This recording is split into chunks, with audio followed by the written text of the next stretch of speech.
Good evening, everyone. A very warm welcome to all our participants this evening. Thank you for joining us in a series of webinars on Breakthrough Stories, Journey of Hope from Fairview International School. My name is Sarah, and I'm here to get us started.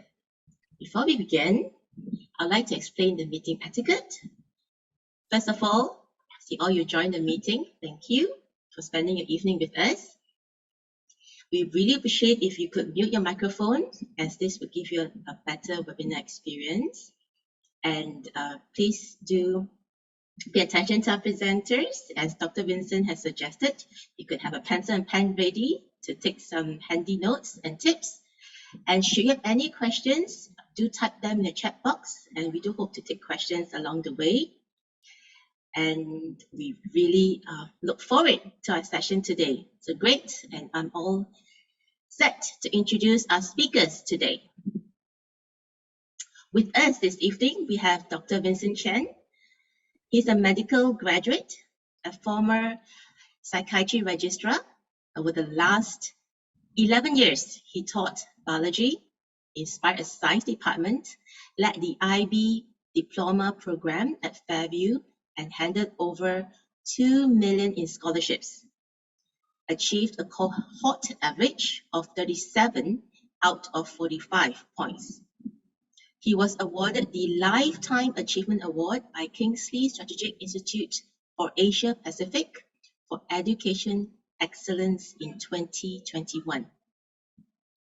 With us also, we have Mr. Nimish. Mr. Nimish Chowdhury is an energy sector senior professional and father of 2 remarkable children in Fairview, one of them in the middle years and diploma program in our school. And also have another parent, 2 fathers today, panel of all fathers and men. We have Mr. R.J. Solomon, a father of 4 outstanding children, 3 boys and 1 girl in Fairview International School, Kuala Lumpur. And they are currently in the primary years, middle years, and diploma program. He started his career as a marine engineer, working abroad various type of sea-going vessels and offshore oil and gas installations. So it was 7 years ago when he decided to take an offer to work in Kuala Lumpur under Bumi Armada Berhad, supporting the maintenance and operation of the assets worldwide. He values his family and every moment of quality time spent with them. So both Mr. Nimish and Mr. RJ will be sharing their breakthrough stories and journeys with us tonight. So let's start it. Dr. Vincent, the floor is yours. Thank you, Sarah. Thank you very much for coming online with me today, Mr. RJ and Mr. Nimish, and all the parents and children. I know there's at least 2 of you guys in the room today with us. Ishita and Nika, hi and welcome. Here to support your dads, no doubt. My thing jumped forward a couple of steps. So we've got a very interesting topic today, and I think it's really apt that the dads are here. I remember watching a TikTok recently where it was a TikTok challenge where the kids were supposed to say, "Shut up, mom," and they just wanted to see what would the dads do. And the real message that I saw on the headline was, dads really are the backbone of discipline in the house. But the thing is, the question of discipline, it's a difficult one. You know, some people believe that discipline involves a very stern form of activity, involving spanks and so on and so forth. Other people think discipline is something different. And, you know, we have all sorts of cultural implications that muddle up the conversation as well. So, you know, what is discipline? What should we be doing? So what I'm going to share with you is we're going to start with the map of our journey. Now, I'm a teacher, so we always have a map of where we're going to understand what we're going to do, so everybody knows where we are. We start with what is and what isn't discipline first. So we understand, what does the word mean? What is this concept all about? And then after that, just 3 very straightforward practical tips to making sure that, you know, you're going to have a great experience in discipline without the yelling and the shouting and the spanking. Now, one of the things I usually do is I put in one slide called "What's the problem?" And I didn't think that that's really going to be an issue today because all of us are really familiar with discipline. And it is a challenge for practically every parent that I speak to. So I'm not going to be doing that one today. Okay, without further ado, what is and what isn't discipline? Okay, so discipline is really closely linked to the word disciple. All right, and to disciple is to learn from someone. So nowhere in discipline does it actually indicate you're supposed to be hurting somebody or creating a negative stimuli or punishing. So discipline is not punishment. Discipline is not controlling your child. Discipline is not about saying no all the time. Discipline is not timeouts or isolation. That isn't good discipline either. Discipline is not name calling. You are so dumb, so on and so forth. Why are you always giving me trouble? You're so irritating, blah, blah, blah, blah, blah. And discipline is not spanking. Now, I'm not going to go into the details of each one of these, except to tell you, if you go and search online right now in a moment's notice, you'll be able to find that a lot of people have done some really good quality research out there to find out if any of these methods actually work. And there's a very large body of evidence out there that will tell you everything that I have on screen doesn't work. Timeouts and isolation, it's probably the only one that might work in small amounts and very, very controlled. Everything else is a definite no. Okay, so I'm not going to get into the mechanics of that. It's a far too long conversation, but I'm here to tell you about what does work. So what is discipline? Discipline, by definition, is about guidance. Discipline is a process of guiding our children towards safe and appropriate behavior. It's about setting expectations and standards. Expectations and standards before the fact, not after the fact. It's about being consistent with the rules and expectations. So, mommy can't say one thing and then daddy says something else and, oh, it's a cheat day. No. That sort of inconsistency sets about a really confused child's mind. It's about listening to what your children need and feel to help them succeed.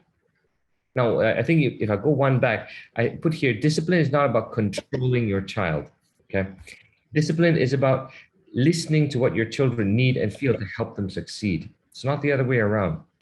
Okay, controlling your child, when you enter the process of control, chances are it's more about you than it's about them at that point. Now, again, not going to go into this in too much detail. We spent only a couple of minutes here to really quickly go through this. If you want to take a snapshot, and again, you can research any of this by yourself, really, really easy. What I do really want to focus on is what can we do about it? And what are the steps forward? Because there's no point lamenting about what is and what isn't and all that theory stuff when it doesn't actually make a difference going forward. And I'm going to show you about what you can do, 3 strategies that you can take to do something about it, and how we actually apply that for real and make it happen. And then once you're finished with the strategies, I'm going to invite Mr. RJ and Mr. Nimish to share with you about how they have applied the same things at home to great effect. I know both of their girls and they are wonderful children. So I can vouch and tell you all that these are 2 parents who have definitely done something right. They are definitely worth listening to. All right, so we're going to dive right in, okay? Strategy number 1, role model the adult you want them to be. I mean, classically, just look at this picture, and I'm pretty sure that all of us have been in this situation before. Who is the parent in this picture? When you're trying to encourage your children not to throw tantrums, but yet you as the parent are throwing the biggest tantrum of all, screaming and yelling and getting irritated. Who is the parent in that picture? And what is your child learning? Okay. If you want your child to be an adult, you need to role model that adult for them. The things you definitely do not role model: emotional blackmail. Words like, I'm so embarrassed to see your teacher because they tell me all the time you never do their homework. I feel so embarrassed because of you. That's emotional blackmail. Or threatening. I clean up, or I'm going to take your allowance away, or I'm going to lock your toys away. Classic threatening. Or this is the really bad ones. You're going to get a slap for every point that you missed in the exam. I don't think I know anybody who's actually done that yet, but this is just an extreme example. And conditional love, the most disguised one of all. I only want to hug kids that do their homework. Now that's really passive aggressive. And all these things are sending all the wrong messages. This is exactly the stuff you don't role model. What you do role model is a couple of things. This is all under being the adult in the room. One, adults are the first ones to be calm. Always be calm first. If you're upset, they're upset, you calm down first, always. Second one, think about the outcome that you want to have out of this situation. If you're really angry, your child just spilled milk all over the floor, even though you told them, hold it with two hands and not one hand, but he held it with one hand, he dropped it and the cup splashed everywhere. Classic scenario we see. Your instinct right there is to explode. Why didn't you listen to me? Blah, blah, blah, blah, blah, blah, blah. Instead, think of the outcome. If you did that, is your child going to be any better? Or is he just going to feel upset and more scared, more shaky, and then not know what to do? You want to think about the outcome. You want to think about teaching him self-regulation, about how to think before he picks things up, about how to consider. But in order to do that, you need to role model the outcome you want them to have. Show them how you consider their feelings and you're considerate. Next one, behave empathically. Behave as you would like others to treat you. If your child is speaking to you and you're on your phone, constantly tapping away, answering messages, and then you go and talk to your kids and they're busy on their iPad tapping away and they won't look at you, guess where they learned that from? Behave as you would like others to treat you. Behave as you would like your child to behave as an adult. Be the adult that you would like them to be. Okay? And then teach kids how to repair the damage. So if, let's say, you upset your kid by maybe yelling at them, it's one thing to say sorry. And I think it's really important that we do say sorry. But at the same time, you need to go that next step and teach them, how can I make it up to you? Right? Because we need to teach our children how to repair that damage as well. And let them be. We don't have to control our kids to do everything all the time. They're kids. They're not machines that are meant to be doing things all the time. You don't do that either. So your kids can't do that. So these are just a couple of things to role model out. Okay. And how do we do things like this in the IB? And it's quite straightforward. One of the things that we really wanted to role model for our kids, we wanted to really get to them, was positivity. And we wanted to role model this by being positive with them first. So what we do is we send out, it's about maybe every teacher in the school sends out 2 videos every week to every kid to tell them little words of appreciation. Like, Ishita, I really saw the other day that you picked up the rubbish and nobody was looking, but I was. Very well done. That was really principled and I admire you for doing that. Or, Nika, I was really glad when you sat beside John the other day. He looked so sad. Nobody was there, but you went and did it anyway. And he felt so good for that. That was really brave of you. And that was wonderful. I really like what you saw.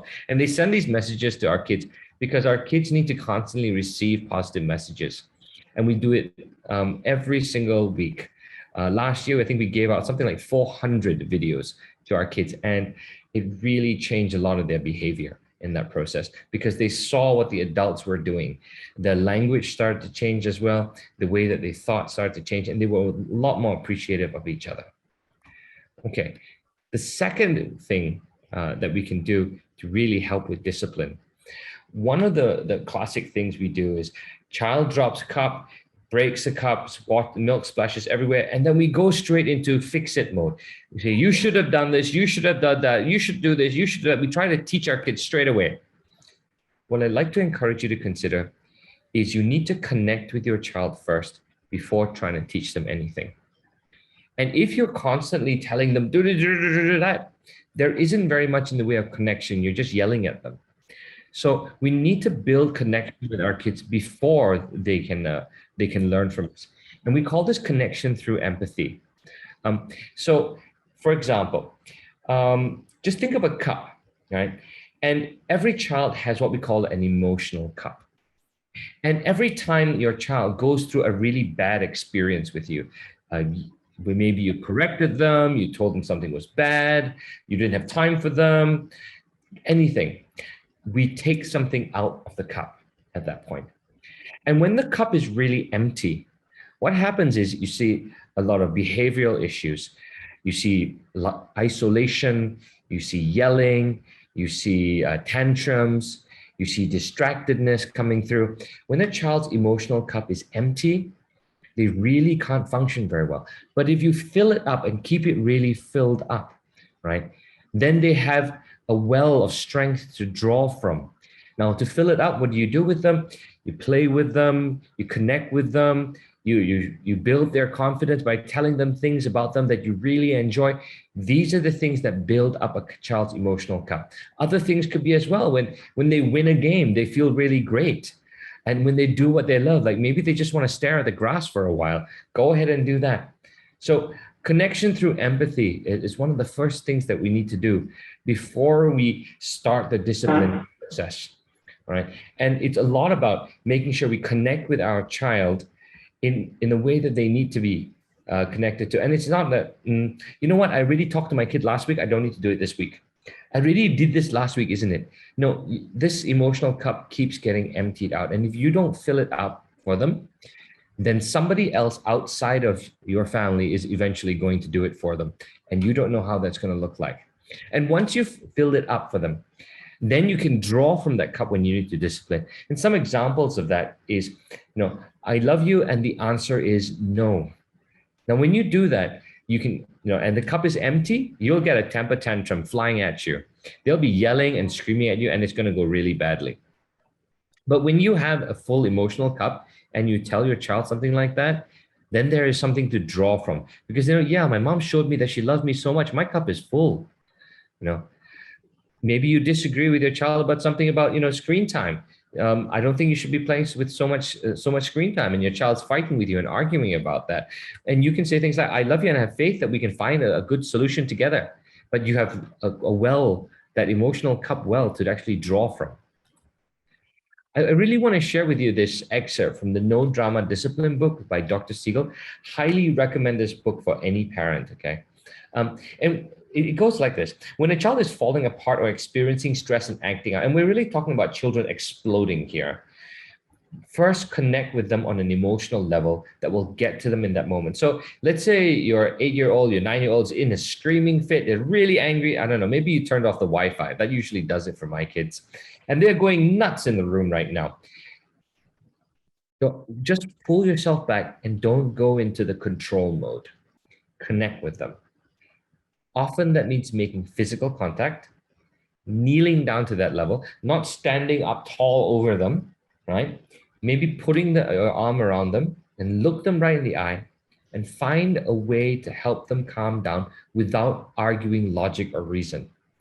Saying things like, you shouldn't be crying because you've done this to yourself. You knew the consequences and you did it. You deserve this. These things don't help anybody. Never use logic to fight with an emotional imbalance, right? You need to connect with a child emotionally when they're in an emotional imbalance.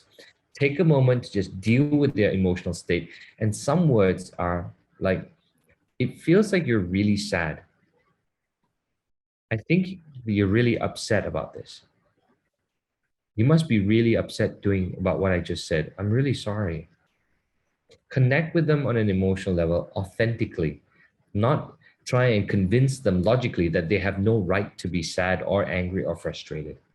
Okay, so that's the second bit, called the emotion, connecting on an emotional level. And some of the things that we do in the IB every day for every one of the learners is we connect with our children by creating a safe space. Now, creating a safe space is one of those wonderful things you can do to fill your child's emotional cup, where they come back to somewhere they feel safe and they can regenerate. And in order to do that, we teach our teachers to use safe language. And a lot of that is non-judgmental language and not, okay, let me rephrase that a bit. We teach our teachers to let go of past practices like embarrassment and humiliation and guilt tripping, which they used to experience when they were a child. And instead, they work on other things like non-judgmental speech, about encouragement of their children based on what their children feel inspired about, drawing out curiosity, building relationships before trying to to get their kids to do things. So that's how our teachers work. Instead of the usual berating, embarrassing, humiliating, interrogating, which most other teachers would ever do. That's what we do in the IB. Okay? Now, the third important thing to really excel at discipline is rules and routines. Now, what do rules and routines do? Very simple. They create a structure for your child so that they can have that sense of consistency. I mean, this is an example of a small routine that you could have in the morning and the evening, and there's all sorts of routines you can have. Having dinner routine, taking a shower routine. Once you build these routines down, it's not about being rigid. It's about giving your children a platform that they can work from. Basically, if you have a list on the wall saying this is your packing routine, so you don't miss anything from school, then every time your child, before he goes to sleep, he goes to the list, packs his bag, and he doesn't get himself into trouble. Over time, they build confidence because they've developed competence at the task. Okay? And that's really a lot about what rules and routines do. You can build a routine for just about anything. Now, you don't have to be rigid. And one of the beautiful things that I would encourage all parents is co-create your routine with your child. Have them decide what should go on that. Of course, if your child insists that he doesn't need to brush his teeth at night, that may not be a good idea. So some tips about rules and routines. One, be consistent, please. Don't have mom lets you go and dad feeling a bit lazy so he doesn't do things. Be consistent, right? Every day, the same routine. Don't let up. On holidays, keep it consistent, okay? Second one, age appropriate, please. Please don't ask your 5-year-old to wash your car, or your 5-year-old to wash all of the dishes. It doesn't work. The age appropriate routines is, okay, your 5-year-old boy can try and wipe the table with a cloth, but asking him to wash the dishes is probably a bit far. Sweeping the floor, reserve that for about 8 years old. To find age appropriate routines or chores that your child can do, just go on the internet. You can find tons of websites and images. Okay. Now you can create some bonus exceptions, but these need to be agreed between both of the parents so you don't end up being in conflict with one another. The benefits are wonderful because they develop self-regulation. When your child is confident, he knows what to expect, and he knows how to anticipate and control himself to do these things. He can anticipate what's going to happen, and he prepares himself for it. And that's part of self-regulation. When your child can decide for himself how to regulate the way he thinks and he moves, because he starts the anticipation process. He builds time management because he knows what's going to happen. He knows how long the chore is going to last, so he can start managing his time backwards, as opposed to, all right, kids, it's time to pack your bags. Oh, no, it's time to go take a shower. Oh, no, it's eat quickly, eat, because we got no time. That's just you chasing your children around to go and move faster. That's not going to work. It reduces a lot of anxiety and it clarifies those expectations, building independence in your children, particularly if you can co-create those rules or routines with your child. Now, in the classroom, what we do is we set agreements, shared agreements. Now, this is what I talked about, creating things together. With our children, we decide what's acceptable behavior and what's not acceptable behavior. So we create these routines in class before the year begins, so that our children agree to what they can do and what they can't do in class. And then we've got a couple of simple routines, like throwing the trash or putting up the chairs in the classroom and that sort of thing. And these are the simple things that we do to create routines and that structure in a classroom. Every teacher actually also has a couple of extra routines, like kids, and you just raise your fist. I know a teacher who does this, and that means everybody stays silent. Or teacher says, all right, bubble mouth. And that means, blow a bubble in your mouth and be quiet and listen up now. And so teachers use these sort of routines all the time. And by using routines as opposed to yelling for all the kids to be quiet, we develop a very different kind of atmosphere in the classroom, one that is not as anxious and as chaotic, but really quite calm and understood and very civil. So at this point, I'd like to invite our Fairview parents to share with us a little bit about what they do in their home. That's going to be a little bit like what we just shared with yourselves. So first off, I'd like to invite Mr. RJ to share with us about what he does at home to have such amazing children. Mr. RJ, the floor is all yours. Thanks, Dr. Vincent. Good evening, everyone. And thanks, Ms. Sarah, for the introduction. I'm sure a lot of parents today and our guests today have a positive learning on this session. So allow me to share my personal experience and stories related to our subject about the ways to discipline our children. So it's very important how we respond, act, and handle our emotion in front of our children, especially when we are busy dealing with problems. It affects our moods and definitely our relationship with our children. I remember there was a time when my daughter came to me asking for help, and I asked her to go to her mom instead since I'm too busy dealing with my own stuff. This creates a barrier in the relationship with my daughter. The worst is when I encountered my daughter doing the same thing with her younger siblings. And when I asked her why she cannot assist her sibling, her response is, I was the same when she was asking assistance from me. So this makes me realize that I should have handled these things in the past differently. And no matter how busy I am, I should have spent time and listened to my children. Due to this experience, I see to it that no matter how busy I am, I have the time to spend speaking and checking on my kids. I don't wait for them to approach me. Instead, I keep on approaching them from time to time, checking with them whether they need any assistance from me. And I can see a big improvement in the relationship with the family. So same with my eldest daughter, when they deal with their younger siblings, I can see that they are following the things that I'm showing them on this kind of adjustment. With regards to connection through empathy, it's challenging to raise and discipline our children when we don't have a positive connection with them. My personal experience with this is when I spent most of the time away working from offshore. So I was away from home for the period of 2 to 3 months.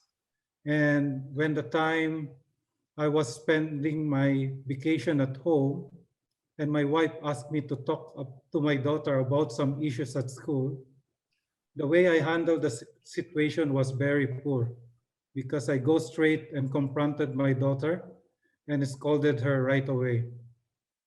Her response was surprising when she tells me that I have very limited time at home, and when I'm at home, I spend most of the time scolding her. It's only McDonald's. So it's a bit heartbreaking for a parent to hear it, but what my daughter said was true. So from that moment, I changed my approach dealing with my children. So I ensure that I have the connection with them and I handle this situation in the calm manner. It's also important that when we have this type of conversation with our children, to let them know that we are doing this to guide them because we love them and not for the sake of blaming them for their mistakes. And also I see to it that even I'm away from home, I maintain the communication with them through contacting them on a daily basis and checking with them whether there's any assistance they need from me. So this improves a lot of my personal connection with my kids. And the last one is related to creating structure through rules and routines. So based on my experience on this one, the effective way of setting rules and goals is by involving everyone in the family.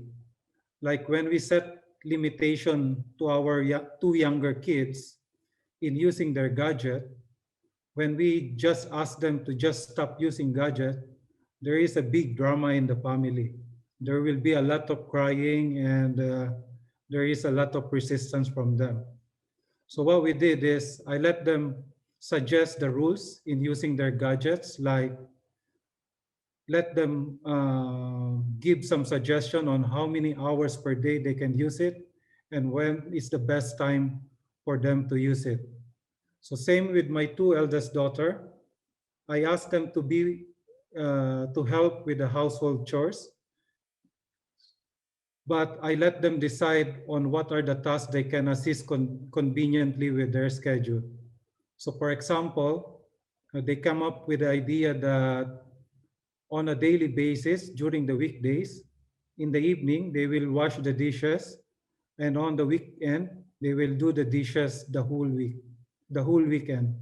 So this becomes more effective because it's not that the rules is coming from us parents, but they are also part of the team to decide on the rules. And since they are part of it, they are the one who are eager and eager to follow the rules and routines in the first place. So I think that's about it that I can share with this three subject that relates to the ways on how to discipline our children, Dr. Vincent. RJ, I got a question for you. Do your children ever discipline you? I think a lot of ways. I mean, in some cases it's not obvious, but sometimes I realize that they're teaching me some lesson. Excellent. Any examples you can share with us? I think on the first example that I gave, when I tried to correct my daughter, and it turns out that the mistake was initiated from my side, and it's just copying whatever I'm doing. So I think in that particular instance, I learned from it. Excellent, excellent. It's good to see that the learning is going in both directions. Thank you so much, Mr. Sol. Always a pleasure, Dr. Vincent. Thanks a lot.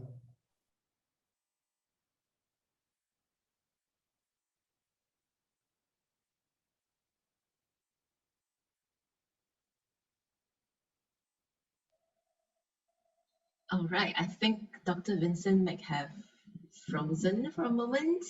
Thank you, Mr. RJ. Next, we have Mr. Nimish. Would you like to share with us, Mr. Nimish, likewise, your authentic, really connectable stories on parenting? Sure. Good evening.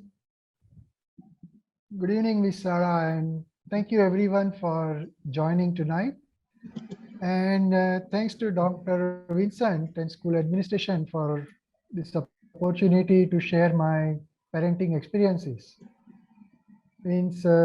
Likewise, I have a privilege to raise two children.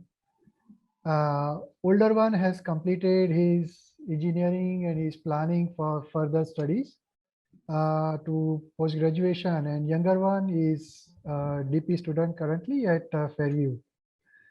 In continuation with what Dr. Vincent and Dr. Spoliman has spoken, I wish to add a few of my experiences. In my parenting journey of 23 years, first thing I have learned is you have to be a role model to your child. In fact, you are role model to your child. You must behave the way you want your child to behave or what your child to become. They learn, our children learns more from your behavior rather than your preaching. You keep on telling, do this thing, instead of that, if you just do that same thing with them once, that will change, bigger change to their behavior, rather than you just speak and tell them to do something. Um, while growing child observes and spends a lot of time around parents, so they pick up on a parent's interactions with everyone and how you react with the situation. It is important that we set a good example with a child, and child reflects their observation of your behavior. So you have to show some positive traits among this. Uh, Among the things I want to mention is to provide, this is little bit sidetracked than what the 3 points that Dr. Vincent has talked, but I would still like to mention that we have to provide an environment that is safe and teaches them to be responsible. And once they are responsible, they can become independent. As a parent, it is our job to provide a child an opportunity and provide them learnings that enables them to make a decision.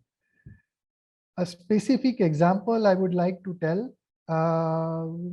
my experience is that when I grow up, I have observed that female members of a family and all my known ones, they were not well versed about money management or personal finance, about managing the money. For this reason, means I took a specific task and encourage my daughter to make a specific project about a personal finance and financial plannings. So we interacted with lot of financial planners who are professional. I made them her available resources, and the result was fantastic that she made a project out of it, and she made as a part of her MYP project and made a website which describes all the good financial traits for that. So this is what we do. We encourage the children and we provide them an environment that is teaches them to be a responsible. Coming back to our topic, the situation is not always ideal. And as Mr. Soliman was speaking, we always have to deal with our daily life issues along with the children. So discipline is not something that works with a force. You cannot put a foot down on every time. It works with the initial at the tender age, that because I am your mother or I am your father, you do what I'm telling. But as the children grows, it doesn't work out all the time, or it works never time, to be honest. With growing age, children wants to have a more control over the things, and they test boundaries and question people they see as the authority figures, specifically parents. They see as an authority, and it takes a little bit time. In fact, in my case, it took a little bit time for me to understand these needs. When dealing with child, we have to treat a child with respect. Uh, we have to be calm with them. Don't take them granted. Listen to them. Be open to their point of view. Most of the times, my experience is most of the time they have a different view, and they have a valid point. My children has done the things better than I do. When you are in conflict, you have to explain, listen to their view, explain your view, keep it simple, brief, discuss what is the pros and cons of the subject. And as Mr. Sullivan was telling, work together with them, negotiate, and then conclude the subject. And when this conclusion comes with their involvement, it helps the compliance of this conclusion or decision works much better way when children are involved in the decision making. But if you have to say no, uh, be calm, be firm, and be respectful to them. Explain the reason. Means I would like one specific example. Means while communicating, I have raised my voice and discussing with this. At some point of time, children has observed this, and at one point of time later in the life, I have observed a child talking to with a raised voice with someone. And when I later on, it was a very small matter, but I gave a feedback to a child, and the instant answer I had, look from where I have learned, or from where I have learned this habit from. I have seen you, and this is what I am learned from you. So my behavior is a reflection, or their behavior is a reflection what I was behaving. They learn from this. That is how you have to be a role model and be calm. You have to discuss with them. I think that's all I have to share at the moment. That's great, Mr. Nimish. And could I ask one thing though? Has there been a time when you have negotiated a really difficult thing with your children? Can you share us a little bit about that? Something that you weren't ready to give in about, but you stuck to your beliefs about negotiating, and it worked out. Nothing the top of the thing that my head comes out a specific example for negotiation. But what I can say is involvement with the children, or working with empathy rather than giving them decisions, and working with them empathetically and making them participant of their decision, that brings out a compliance with them.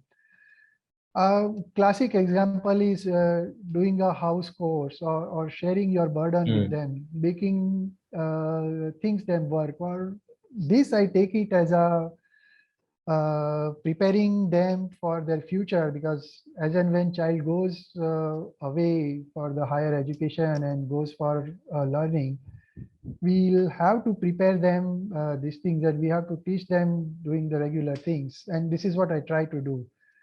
Do the things with them. The negotiation part really hasn't kicked in yet so far, to be honest. Or is it just that you monetary, lost every time and you didn't know?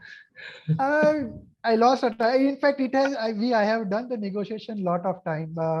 Kids are very wise. It always comes up, but I have lost those information. Means I don't recall it from top of my head. No worries about that. Okay. Thank you very much for that, Mr. Nimesh. So we're going to go into some question and answers. Please do type in your questions into the chat box so we can take a look at them.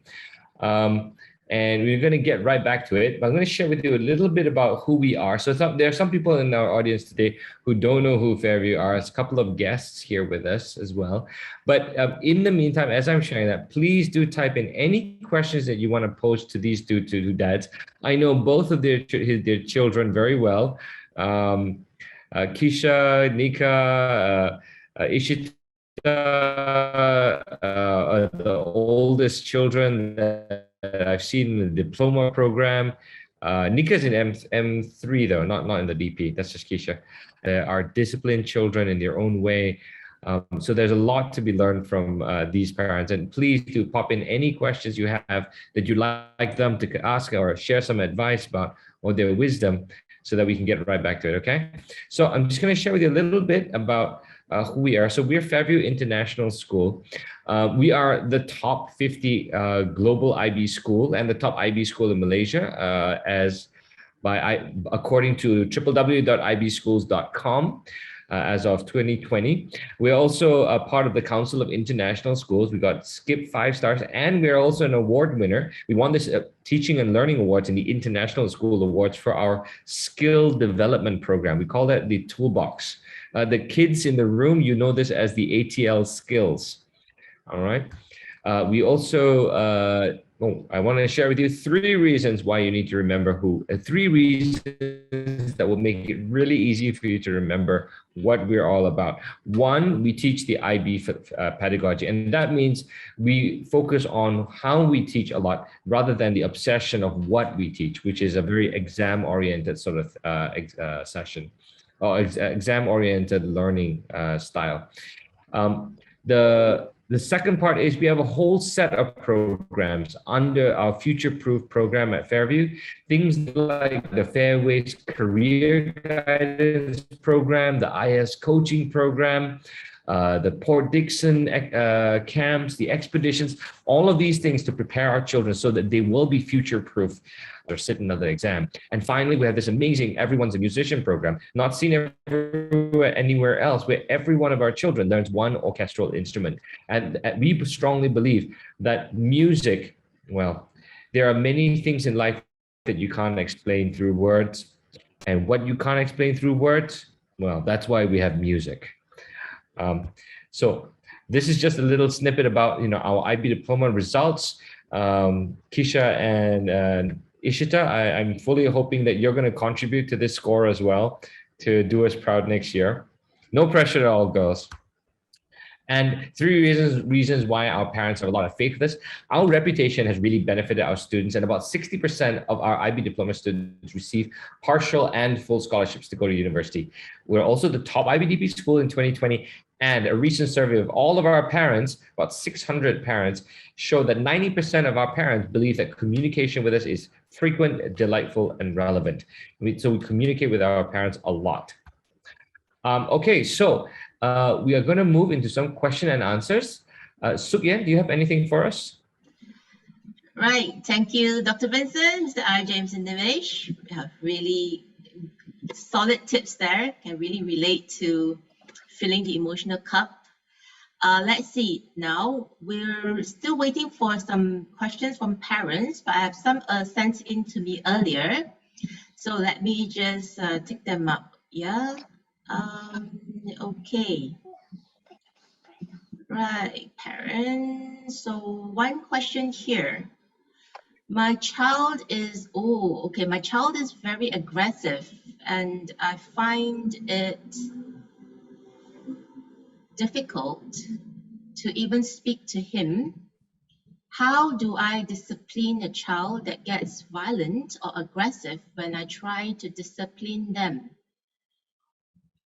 Right, I think this parent prefers not to be named, but if you could, Dr. Vincent, or Mr. Nimesh, or Mr. Ajay, share. Yeah, I'd like to, put it to my parents. What would you do if that was a situation that you had to handle?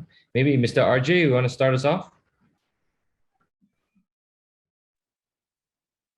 Well, I think the approach that I'm going to go to that kind of situation is I will make sure that he understands the consequence of his action and what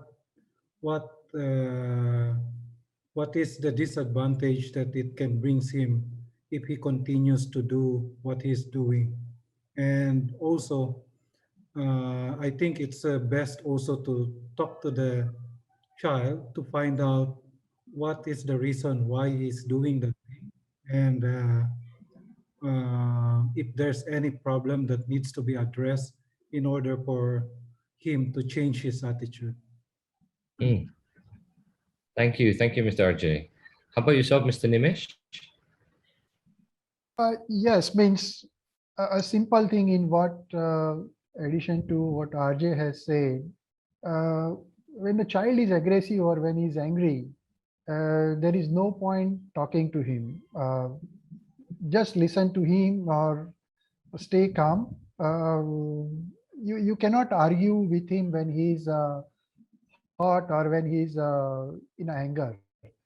You have to let him cool down and then explain him, as RJ was telling, the consequences and the consequences of his anger, what has happened or what has gone wrong. Next time you have to remind or you have to preempt the thing that consequences of such behavior is not going to be work out properly, and you have to make them understand that there will be a consequences for his bad behavior. Most of the time, not with the children, but in the practical life or the professional life while managing people, what I have seen, the punishment works. It is in a short term only. If you punish a child, it works instantaneously, but it is not a long-term solution. Positive reinforcement, and it is slow, but it works for slowly. Once the children understand that the advantage of positive behavior, they tend to behave that more rather than a negative behavior. So reinforcement, when it is cool, it is necessary. When in a hot mode, it doesn't work out. You have to remain calm and make the child down. That's all you can do. Yeah, thanks for that, Mr. Dinesh. Yes. Next question. I think it follows up from, incidentally follows up what Mr. Nimesh was sharing just now. The concern from the parent is, if I don't discipline my child firmly, they may end up being spoiled, reflecting, the same parent reflecting, my parents in the past have had a firm hand in disciplining me, and reflecting on that, the parent felt that she didn't turn up too badly, so perhaps that train of thought or that way may also work for my child. So I think this parent is reflecting and sharing that why not do the same of what my parent did for me to my children. So what do you think about that, gentlemen? Fathers here. It doesn't work out, to be honest. The situation and the timing was there in the when I was child and my child, they are different. So lack of information or the knowledge of the systems and everything we had was different. The way of life was different. Today it is the world after 30 years is much more different. And trust me, I have tried that way. It doesn't work out. It doesn't work out. It gives you bad memories, and it never works out, to be honest. Harm or a negative parentum, negative traits is much harmful to you as well as the psychological health of your child. It doesn't work out. The scar always remains, and it's not worth trying even. I totally agree. Mr. RJ, what are your thoughts on that? Yeah, I fully agree with that. And I believe that violence cannot be resolved by another violence, and it will just make the problem worse. So I still believe on the effective communication and finding out the root cause of what the issue is, and making the child understand the consequences of his action. Well, just playing devil's advocate there, Mr. RJ and Mr. Nimesh, are there times when your child's really going nuts and crazy, and maybe they ate some sugar or some Coke and they're running all over the place and they're not listening, everything's just getting really out of hand, things are getting destroyed, and it's getting completely crazy? Don't you just want to just give them a smack over the head or something? Wouldn't that work for you? Actually, after all my 23 years of parenting, I think I miss those moments, to be honest. At times I have disciplined them or spanked them, but I would say I should have joined them in doing those things, Be child with them. That's brilliant. That I really like that, what you say. Actually, that really links with what I was trying to share earlier about, let kids be big kids.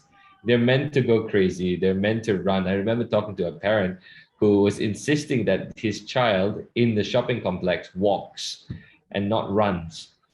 And I understand the worry there, but children are born to run. They're not born to walk gently from place to place. And you need to let them be sometimes. RJ, what are your thoughts? Well, to me, I think it's simple. my children turns nuts and I cannot control them, I just go to my wife and ask her to to take over. No, just kidding, just kidding. Yeah, so I think in that case, we need to be creative. I mean, when they are very hyper, let's think of an activity where we can consume their energy. So bring them outside, let them run around the park, or Burn themselves out. yeah, yeah, that's right. Yeah, that's a lot smarter a strategy than trying to contain that energy with discipline and yelling and shouting, I suppose. Right. Thank you, fathers. With another question here from parent. Has there ever been a challenge for you as a parent to negotiate or understand the point of a view of your child? So challenges in negotiating or understanding the child's point of view. Well, negotiating happens every day in every aspect of life or every dealing, to be honest. We just don't realize that. But I would say as a one of the shortcoming as a parent for me is I go in a discussion with a predetermined way. Mm. Mm. The way I have done the things in the past, and I expect children to do the same thing. My concept is it has worked for me, so it should work for my children. But it is not the way. Today's children, or at least my children, are quite smart, and they know how to do the things better. So most of the time, negotiation ends in a way that I have to accept their point of view, and they are better. In fact, nothing has gone wrong so far. They are better, and my advice sometimes has failed. So it depends on give and take, how it happens or what the situation is. Where there are considerable resources or non-returnable things are involved, then some greater discussions takes place, bigger discussion takes place. But when there are day-to-day doing the things, or where they have to do or they want a functional independence, there the children have to have say. So they do the things on their own way.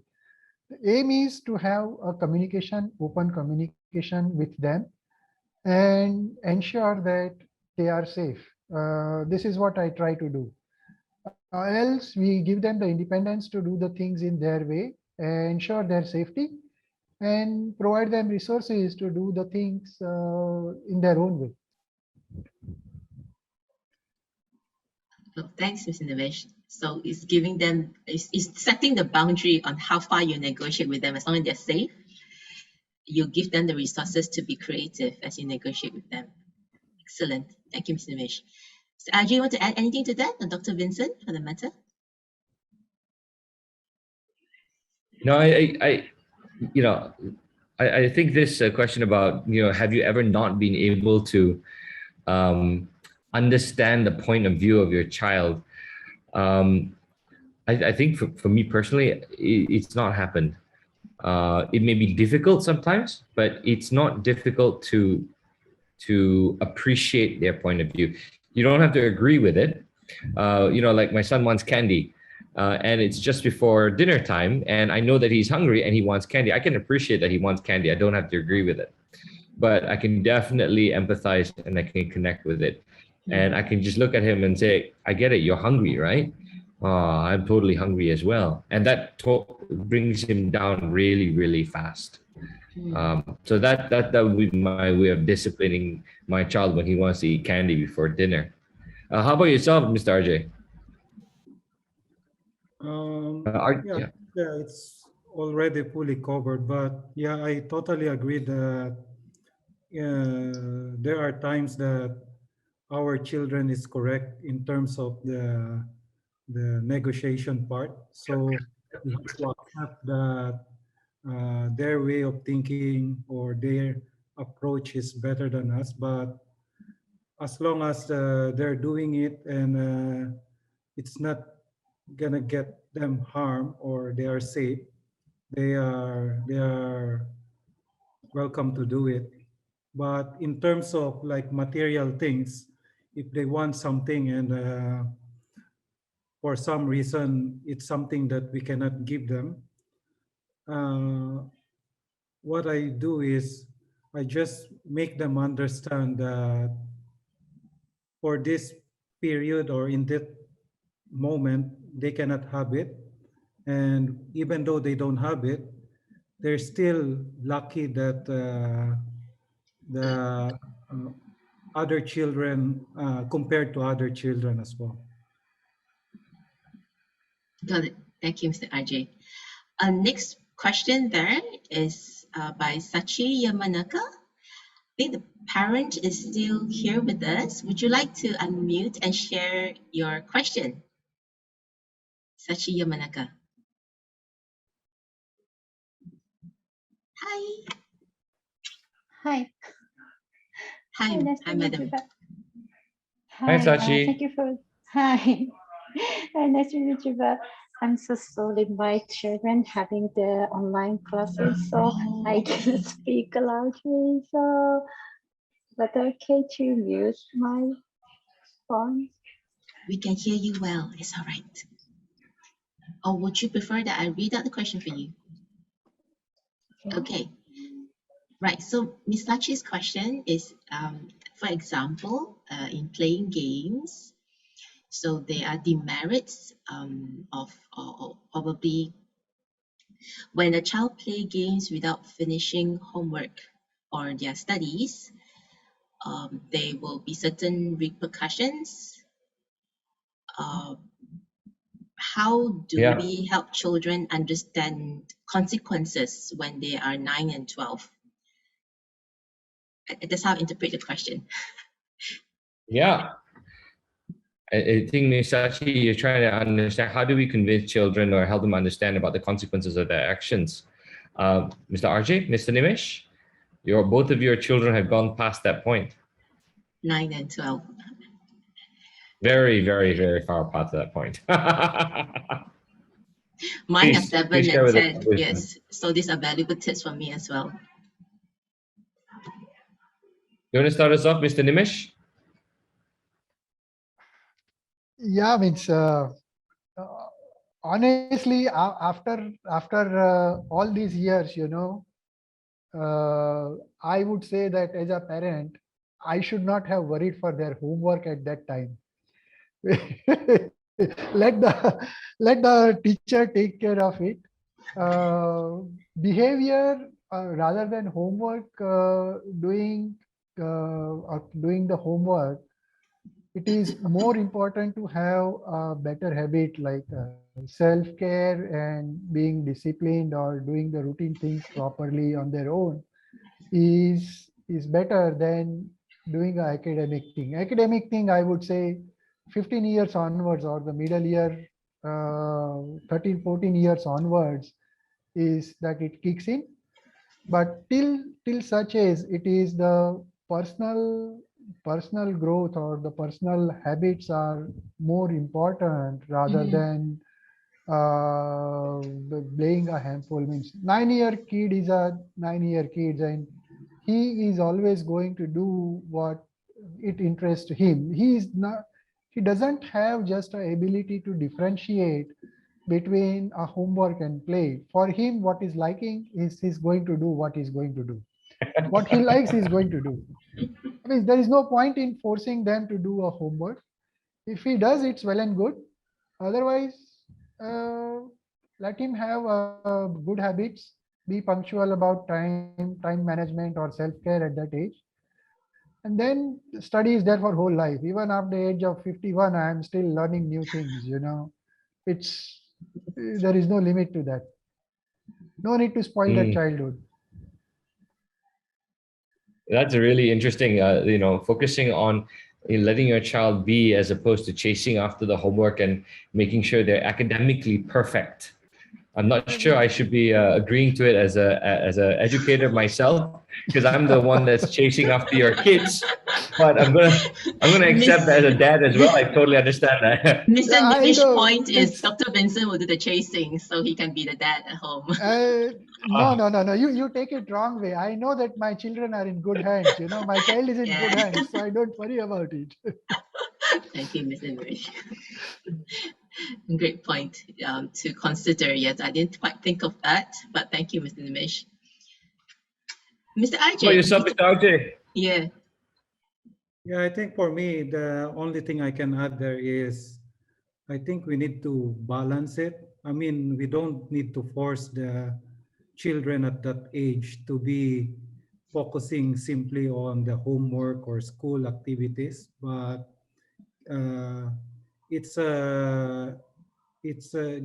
we need to give them time also develop themselves and enjoy their childhood.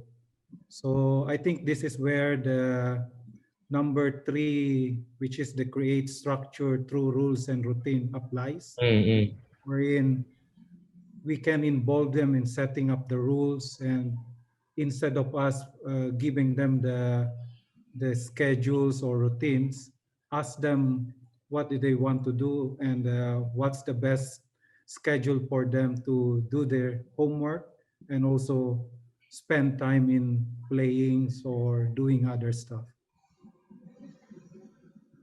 Fantastic. I totally agree with you. All right. Thank you then to our guests tonight, our parents, Mr. RJ, Mr. Nimish, and of course our principal, Dr. Vincent, and to all our participants who joined us this evening. Thank you very much for your time. Really appreciate this very authentic and candid sharing. Definitely learned a lot tonight as a parent myself. So the top tips, as they've shared just now, what are the top 3 things? Role model the adult we want them to be, connect through empathy, and create structure through rules and routines. So my personal take home is to fill up my child's emotional cup, connect with them first before correcting them. What are yours? Think about it tonight. And regards to gadget use, I noticed just now with the sharing, quite a number of parents, including myself, struggle with managing our children's gadget time. So if that's what you want to hear about in one of the next webinars we're going to have, do leave us a message at the chat box. Also leaving with you our next webinar, preparing for an exam. The next one, just immediate on the 27th November, Saturday, 10:30. We are from zero to hero, 3 ways IB changed my life. We're going to listen to the sharing, spiritual stories of 2 of our IBDP students, and also Ishita. And also Mr. Paul, our assistant principal. We'll have another fun time with them on this topic, zero to hero. And on the 4th December, with our principal in Penang, Miss N, and our parent, Miss Sondra, preparing for an exam versus preparing for the future. Cornerstone to future-proofing our children. So do join us in our series of webinars. Leave us a note on what you'd like to hear more of next. Thank you all very much and hope to see you again. Good night, everyone. Bye-bye. Be safe, everybody. Thank you for coming. Thank you, Mr. Nimish. Thank you, Mr. RJ. Been a pleasure. Thank you. Yes, sir. It was a pleasure. And have a good evening. Evening.